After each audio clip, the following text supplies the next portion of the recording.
दोस्तों, यह है भारत देश का एक मशहूर और ऐतिहासिक शहर अजमेर। लेकिन इसको अजमेर कम और अजमेर शरीफ के नाम से ज्यादा जाना जाता है। क्यों? क्योंकि यही वह जगह है कि जहां पर भारत के सबसे बड़े सूफी बुजुर्ग यानी कि हजरत ख्वाजा मोइनुद्दीन चिश्ती अजमेरी की दरगाह मौजूद है। इस दरगाह का इतिहास 50, 100, 150 या 200 साल नहीं बल्कि लगभग 800 से 900 साल पुराना है। और खास बात यह है कि इस दरगाह से जिस तरह से हमेशा से मुसलमान जुड़े हुए हैं, बेशुमार मुसलमान इससे अकीदत रखते हैं, बिल्कुल वैसे ही हिंदुओं या फिर बाकी धर्मों की भी एक बड़ी आबादी इस दरगाह से जुड़ी हुई है और इससे अपनी आस्था रखती है। और आज भी अगर आप लोग इस शहर के अंदर जाएंगे, इस दरगाह पर जाएंगे, तो देखेंगे कि जितनी तादाद में यहाँ पर मुसलमान होंगे, शायद उतनी ही तादाद में हिंदू या फिर बाकी धर्मों के लोग नजर आएंगे। अजमेर में मौजूद इस दरगाह की अहमियत कितनी है, इस चीज का अंदाजा बस इसी बात से लगाया जा सकता है कि इतिहास में पाए जाने वाले बड़े बड़े राजाओं, महाराजाओं, बादशाहों और सुल्तानों को तो छोड़ ही दीजिए। आज के दौर में भी भारत के अंदर सरकार चाहे कांग्रेस की हो या बीजेपी की हो, देश के बड़े बड़े मिनिस्टर्स यहां पर अपनी चादर वगैरह जरूर भेजते हैं। इसी साल ही मतलब 2024 के जनवरी के महीने में मौजूदा प्रधानमंत्री नरेंद्र मोदी ने भी यहां पर चढ़ाने के लिए एक चादर पेश की थी। अब अगर कुछ इंटरेस्टिंग हिस्टोरिकल फैक्ट्स पर नजर डालें तो भारत के इतिहास के एक बहुत ताकतवर और मशहूर मुगल बादशाह मतलब कि अकबर सम्राट से जुड़ी हुई एक बड़ी ही जबरदस्त चीज मिलती है। किताबों में मिलता है कि जलालुद्दीन मोहम्मद अकबर के, जिनका भारत पर राज चला करता था, वैसे तो उनके पास सब कुछ था, लेकिन उनको एक ही चीज का अफसोस रहता था और वो था औलाद ना होने का। 2 बेटे हुए भी थे, हसन और हुसैन, लेकिन उनकी एक ही महीने के अंदर मौत हो गई थी। अबुल फजल की मशहूर किताब आईने अकबरी के मुताबिक एक बार अकबर को कहीं से यह खबर मिली कि अजमेर के अंदर एक मशहूर और बड़े सूफी बुजुर्ग यानी कि ख्वाजा मोइनुद्दीन चिश्ती की दरगाह है। वहां पर जो भी मन्नत मांगी जाती है वो पूरी हो जाती है। इसीलिए अब अकबर ने भी यह मन्नत मांगी कि अगर उसको एक बेटा पैदा होता है तो वो इस दरगाह पर हाजिरी लगाने आएगा, वो भी पैदल चलकर।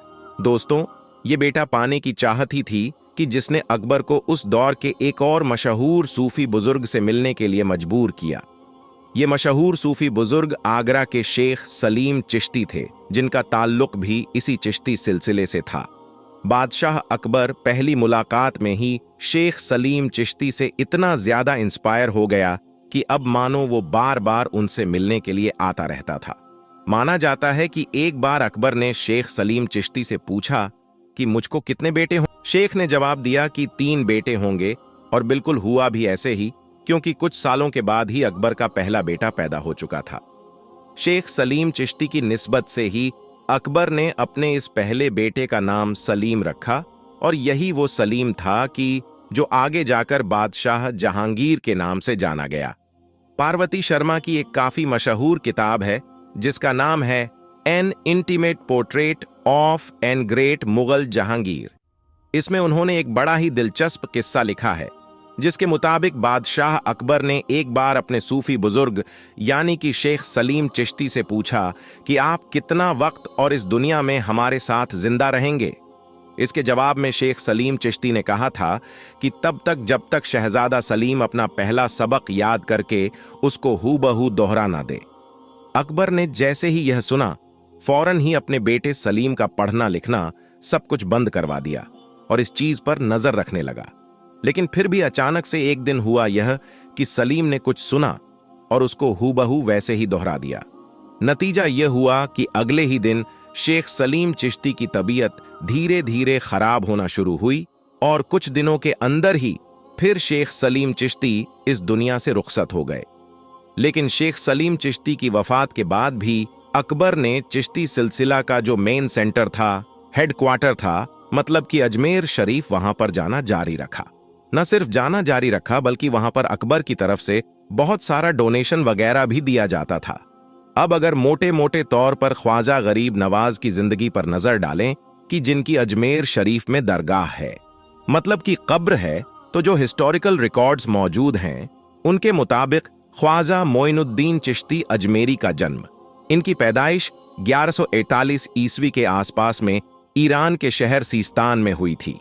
बहुत कम उम्र में ही मां बाप के चले जाने के बाद ये सूफिज्म से इंस्पायर हो चुके थे और बाद में इन्होंने उसे बुखारा शहर का सफर किया कि जो उस दौर में दुनिया का एक ट्रेड सेंटर माना जाता था, और आज के दौर के हिसाब से देखें तो उज्बेकिस्तान देश के अंदर हुआ करता था। यहां पर जाकर ही इनकी मुलाकात चिश्ती सिलसिले के ही एक सूफी बुजुर्ग यानी कि हजरत ख्वाजा उस्मान हारून से हुई थी, जो आगे चलकर इनके सबसे बड़े उस्ताद मतलब कि टीचर साबित हुए।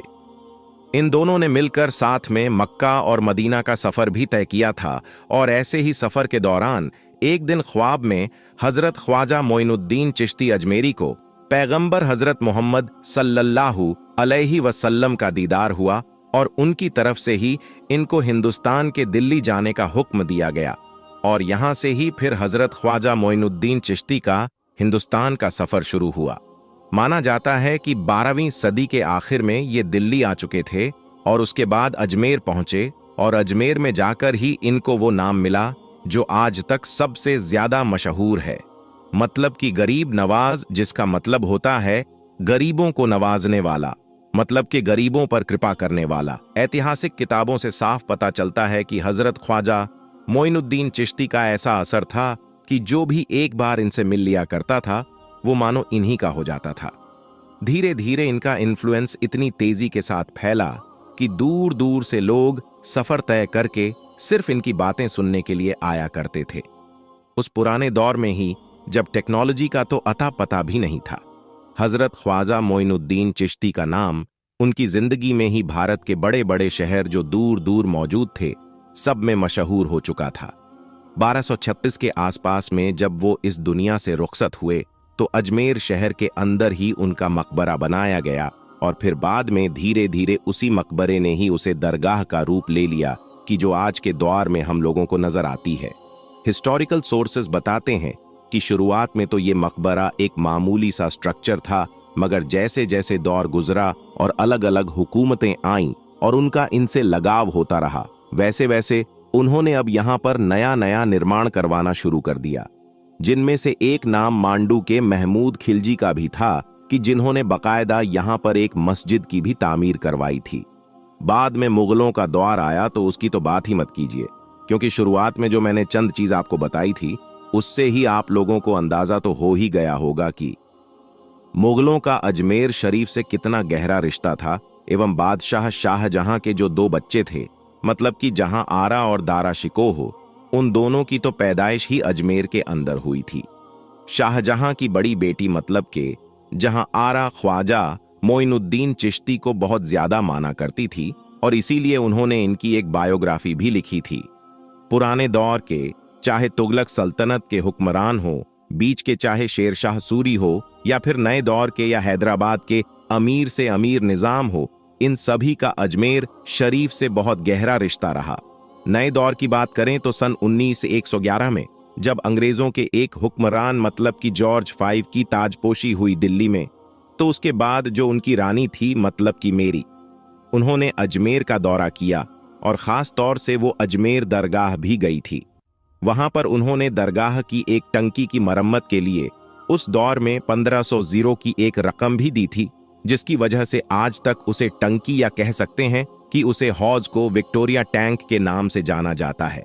अगर आप लोग अजमेर की इस दरगाह को विजिट करेंगे तो आप देखेंगे कि यहाँ पर ख्वाजा मोइनुद्दीन चिश्ती अजमेरी के अलावा उनके परिवार के 8 और लोगों की कब्रें मौजूद हैं। साथ ही यहाँ पर आप लोगों को एक मस्जिद भी देखने को मिलेगी, जिसको अकबरी मॉस्क के नाम से जाना जाता है, और जिसको किसी दौर में मुगल बादशाह शाहजहां ने तामीर करवाया था। इसके अलावा यहाँ पर मुगल एम्पायर जहांगीर और शाहजहां, इन दोनों की एक एक बेटी की कब्र भी मौजूद है। अजमेर के अंदर 3 गेट मौजूद हैं, जिनमें से एक को कहा जाता है निजाम गेट, जो दरअसल हैदराबाद के मशहूर निजाम मीर उस्मान अली ने बनवाया था, जबकि बाकी बचे हुए 2 गेट में से एक को जन्नती दरवाजा तो दूसरे को बुलंद दरवाजे के नाम से जाना जाता है। यहाँ पर हर साल एक बार उर्स भी मनाया जाता है, और अगर इस्लामिक कैलेंडर के हिसाब से देखें तो यह और रजब के महीने में आता है। इस ओर में अजमेर की इस खास दरगाह पर हाजिरी देने के लिए लाखों लोग पहुंचते हैं। उर्स के दौरान खाना वगैरह बनाने के लिए यहाँ पर 2 खास लोगों का इस्तेमाल किया जाता है। और आपको जानकर शायद हैरानी होगी कि यह देखें, साइज में तो काफी बड़ी है ही, मगर हद से ज्यादा पुरानी भी हैं, क्योंकि इनमें से एक देश तो वो है कि जो किसी दौर में बादशाह अकबर ने यहाँ पर पेश की थी, जबकि दूसरी देग वो है कि जो बादशाह अकबर के ही बेटे मतलब के बादशाह जहांगीर ने पेश की थी। इसमें से जो बड़ी देग है, माना जाता है कि उसमें एक बार में 28 किलो चावल आसानी के साथ बनाए जा सकते हैं, जबकि जो छोटी देग है उसमें भी लगभग 1100 के करीब चावल बनाए जाते हैं। आखिर में हम उम्मीद करते हैं कि हमारी इस छोटी सी वीडियो से आप लोगों को अजमेर शरीफ की इस अहम दरगाह के बारे में बहुत कुछ जानने को मिला होगा। वीडियो अगर सच में इंफॉर्मेटिव लगी हो तो लाइक करने के साथ साथ दोस्तों के साथ जरूर शेयर करें, और ऐसे ही नॉलेजेबल और हिस्टोरिकल वीडियो हमेशा देखने के लिए हमारे इस चैनल को सब्सक्राइब करने के साथ साथ बेल आइकॉन को जरूर प्रेस करें। अल्लाह हाफ़िज़।